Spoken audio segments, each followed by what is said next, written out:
Yes, folks, it's Tales from the Jails with John G. Sutton. Come on, everybody. Comments, like and subscribe. Requests for songs. I've got a request today. I'll do it at the end. Somebody who is obviously tone deaf wants me to sing a song. I'm going to do it. Yeah. I'm going to talk today about that well-known fake psychic, Derek Acorah. I'm going to talk about that because I worked with him. You see, I'll tell you a little story here. Years ago, I was working with a very good psychic medium called James Byrne. He and I used to tour the UK, doing all the big theatres, including the London Palladium, Liverpool Empire, the Opera House in Edinburgh, all the big theatres. And following me round on these was Derek Acorah. And he kept asking me to be his manager, and I was too busy, you see. Far too busy to deal with him, so I couldn't do it. And I just said, no thanks, I'm very busy. Anyway, time passed and James Byrne decided he wasn't going to do it anymore. And I got another contact from Derek Acorah saying, listen, I know you're free now, will you help? So I said, go on, then I'll speak to you. So I spoke to him, and he seemed to me a pleasant enough young man. He had the ability to perform on stage, as I saw him do that, and he was reasonably good. Thought he just needs his presentation sharpening up a bit, which I taught him how to do that. Designed his stage show, which included a massive great screen at the back, you know, where they project the audience members and himself onto the back, a bit like they do at the pop concerts. And he needed radio mics in the audience and all the rest of it. So we got all that set up, and off we went. Also got him a publishing deal with a publishing house in London called Piatkus. That was through my literary agent, and we signed I think it was a 3-book contract to do 3 books, and I wrote the book. It was called The Psychic World of Derek Acorah, which is available on Amazon, by the way, for those of you who have read my books. And the way I wrote that is I interviewed Derek Acorah and wrote the story. And the second part of the book is How to Develop Your Psychic Powers, which was written completely, totally by me, not by him. And it's got my name on the front of the book, so you can see that I get equal billing. But that was based on I used to run a Develop Your Psychic Powers course. Did it with Pontin's holiday group. Used to take over the holiday camps for a weekend in off-season and sell places, and I ran the course with a group of half a dozen psychics and myself. I wrote all the scripts and everything, and off they went and did that. It was very successful, and that's really in a way how Acorah came into this. Because let me tell you, it's a strange way he came into it. I know what it says in his book, but I subsequently discovered that the real way that he became involved in psychic things was by watching me with James Byrne on stage, and his wife was attending a psychic powers development course with a psychic medium called Billy Roberts in Southport, and Derek used to drive her. His real name's Derek Johnson, by the way, and he used to drive her to Billy Roberts' thing and wait around while she did the course, and then came out. And she'd obviously advised him, I believe. But that's how he first became really interested in psychic powers, through his wife attending development classes with Billy Roberts. So he came to me, Derek, and of course it was my job as his manager, because we had a contract, and it was my job as his manager to make him famous. So one way I knew was pretty certain was to write him a book, which I did through my literary agent, and I got a contract with Piatkus Books in London. I wrote the book, and it was subsequently published. I had connections in America where I was writing books for one of the companies in America was Element Penguin, and I was writing a book called Do You Believe in Ghosts? And that's available on Amazon, by the way. You can have a look at that. Don't believe me, have a look. Yeah. And during my research for that, I interviewed a man who called himself Dr. Larry Montz, who was the head of an organisation, in fact, called the International Society for Paranormal Research. So I interviewed Larry Montz and wrote an article about Larry Montz for the book, Do You Believe in Ghosts, which is published in there, by the way. And he was based in Los Angeles. And I said to Larry Montz, listen, I've got an idea here. I've got this guy I'm promoting in the UK who's a psychic. I said, why don't I bring him over to America? I said, and we'll put him on the stage in Hollywood, on Hollywood Boulevard, because I knew he owned he had the rights to a theatre on Hollywood Boulevard called the Vogue Theatre. I said, why don't we put him on there, and we'll get all the celebs, because he knew a lot of the celebrities in Hollywood. I said, and we'll launch him in America, so that we've got two ways to do this. In the UK, I'll deal with all that in the UK, and you can get a slice of the action in the USA. We'll do it.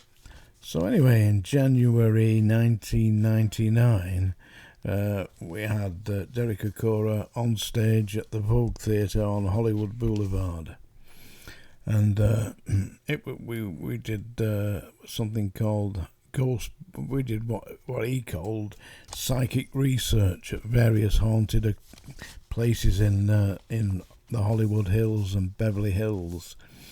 We did the old house that used to belong to Dean Martin. Did a ghost bus there. That was MSNBC, the big station in America, turned out to film that. We did an investigation into the Comedy Store on Sunset Strip, which used to be a dive run by the mob, and it used to be called Ciro's. So we did that, and of course, as part of this, the so-called Dr. Larry Montz said he was conducting a test of Derek's psychic abilities so that he could possibly become a member of the executive of the International Society for Paranormal Research. I mean, basically all that Larry Montz was interested in was publicity. He did quite a lot of that. So I asked Larry Montz while I was there, I said, Dr. Larry Montz, I said, where did you do your PhD? Because he claimed to have a PhD in parapsychology. Now, people who know anything about anything here know that there is no such thing as a PhD in parapsychology. Anyway, so I asked Larry Montz this. He said, I got my PhD from Oxford University, from, what was it, some college, yeah. And I said, at Oxford University. I said, but the colleges don't award degrees, do they? Oh, yes, he said, well, that's where I got my PhD from. So I checked up on this, and he, in actual fact, didn't have a PhD. What he had bought was a piece of paper that said he'd been tested by the college and had been awarded this certificate, and that was the end of it. I mean, it was basically a fake, which was what Dr. Larry Montz was, a fake. But I'll tell you this, he was a very effective fake, because he fooled half of Hollywood and all the big-name stars. They turned out to see Derek Acorah. And of course, with us being on TV in America and all the rest of it, that boosted the sales of the book. It also increased the value of Derek Acorah with the media in Britain, because I'd managed to get him a series with Granada TV. And that led on, of course, to working with Most Haunted.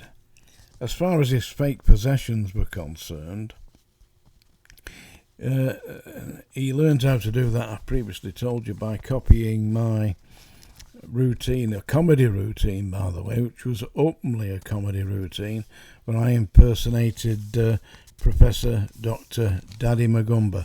And I will put a link down below so that you can see that. It's an extract from a radio show that I did when I was being interviewed in my persona as the witch doctor Daddy Magumba, which was a bloody joke, by the way.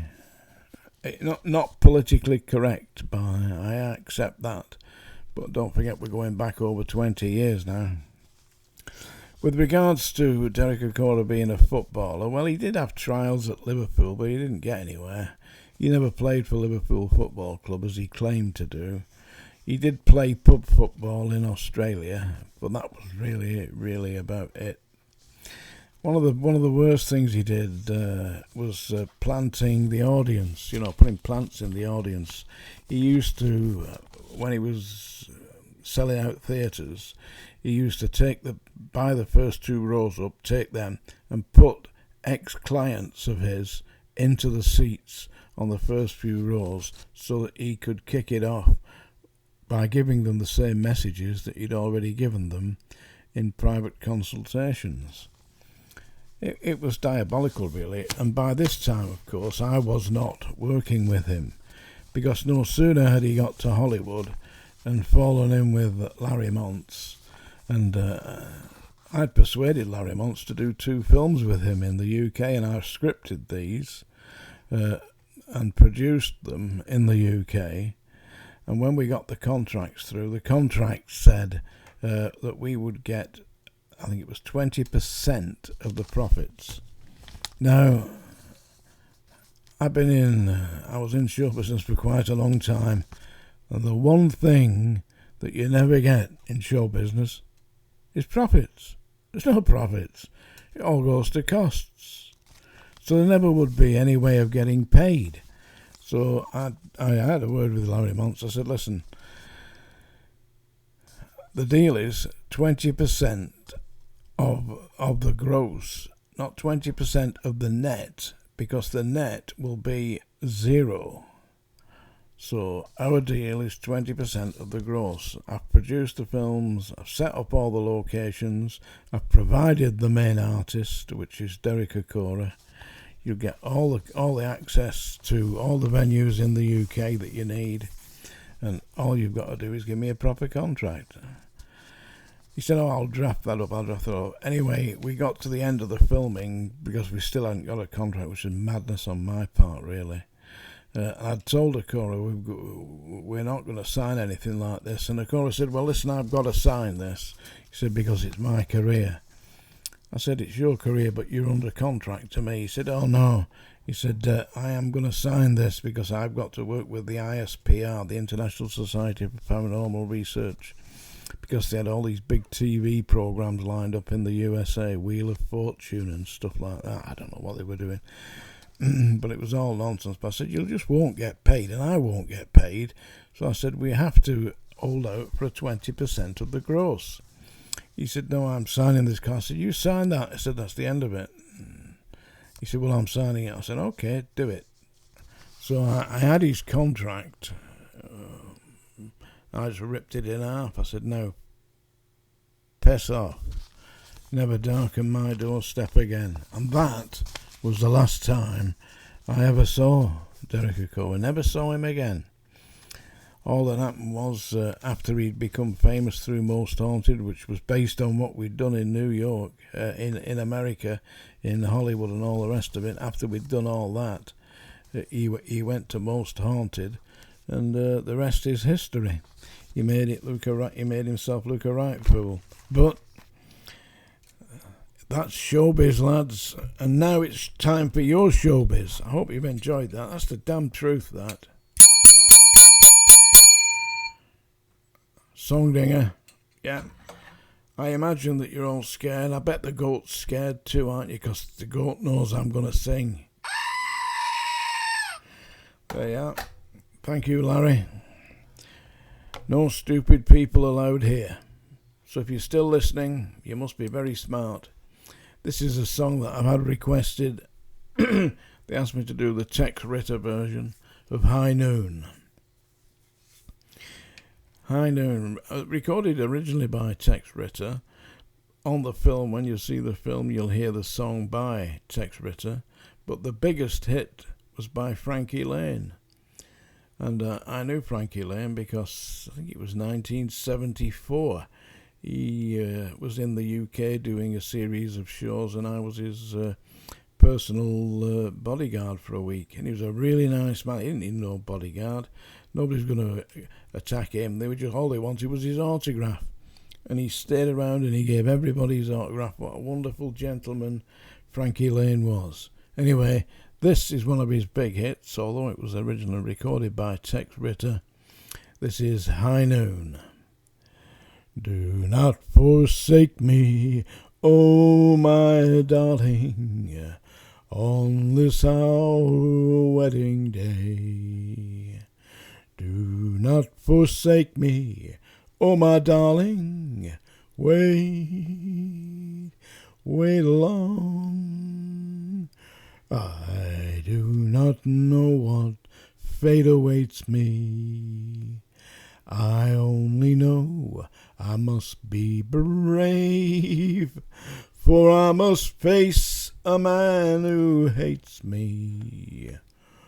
Oh, I a coward, a craven coward, oh, lie a coward in my grave. Oh, to be torn twixt love and duty, supposing I lose my fair beauty. Look at that big hand moving round, nearing high noon. He made a vow while in state prison, said it would be my life or isn't.